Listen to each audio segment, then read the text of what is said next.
As we've been telling you this week, leaders from around Michigan are gathering on Mackinac Island for the Detroit Regional Chamber's annual policy conference. It's a chance for politicians, business leaders, community organizers, and so forth, all to discuss solutions for critical issues in Detroit and around Michigan and hopefully come up with some action. Today, one of the discussions focused around growing Michigan's food economy. Let's get up to Chuck Stokes, our editorial director, who helped moderate this discussion. Tell us what you guys talked about today, Chuck.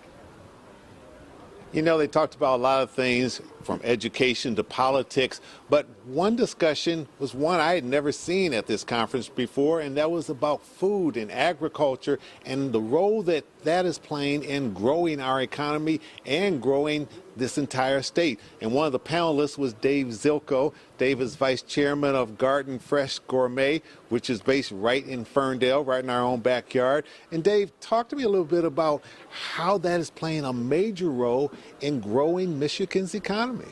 Well, it's a great time to be a food entrepreneur in Michigan, Chuck. This state is blessedly provincial in terms of our retailers supporting local products. But what's interesting is that consumers are now gravitating toward locally produced, genuine, all-natural, fresh products. Why? Why? What's the trend? Well, I think our standards are simply getting higher. I think people are reading labels. I think they're abandoning processed foods that you typically find in the center of the store, and they're gravitating toward the perimeter of the store to the deli, the produce, the meat, the seafood. They simply want fresher, better for you for food. You know, and it manifests itself in many ways. Look at the farm-to-table movement in restaurants. Look at how successful Whole Foods is. Whole Foods does not allow preservatives in the building. And Americans are simply gravitating toward this and really embracing it.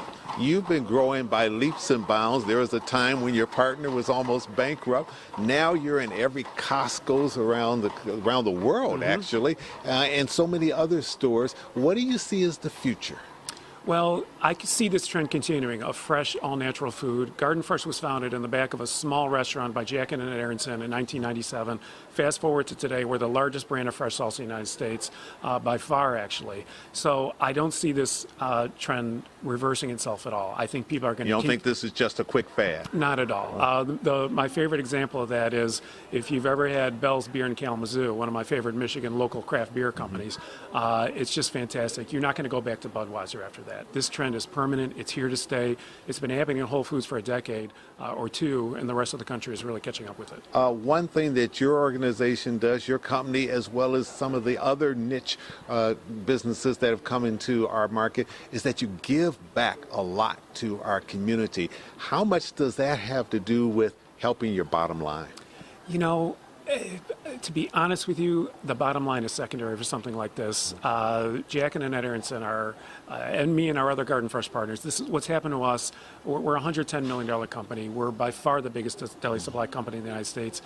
We're unbelievably humbled by what's happened to us. And if we can help other food entrepreneurs help to live the life they've imagined for themselves, it's kind of a way to give it back. Does it create an aura about Garden Fresh that I think the community embraces and we get more support? I think it does. It certainly doesn't hurt. Doing well by doing good, but it really is more than that. All right, Dave Zilko, thank you so much. Thank you, Chuck. You've heard it right here. Pay attention to your stores and your supermarkets and the food that you eat. Reporting live from Mackinac Island, I'm Chuck Stokes. You were just saying you like that Oh, salsa. that salsa. There is nothing like that salsa, I'll tell you. So pass along our compliments to the chef, as it were. It's great salsa. For sure, Chuck. All right, thanks, and, Chuck. We look forward to your coverage this week. For sure.